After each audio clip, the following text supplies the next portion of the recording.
हम लोग आज करने वाले स्पाइसी मोमोज चैलेंज। अभी हम लोग ने यहाँ पे मोमोज ले लिए। शेप हमारा जो है वो बहुत ही अड़गड़ गड़बड़ है क्योंकि ये हमने बनाया है घर में क्योंकि होममेड है तो। एंड अभी हम लोग स्टार्ट करते हैं। अभी हमारे चैलेंज है मोमोज चैलेंज।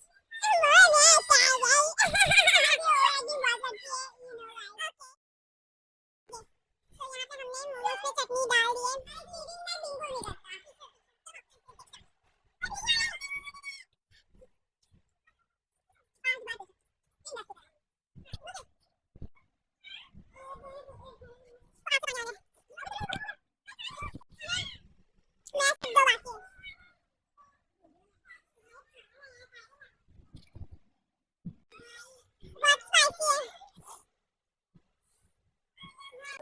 मत बोल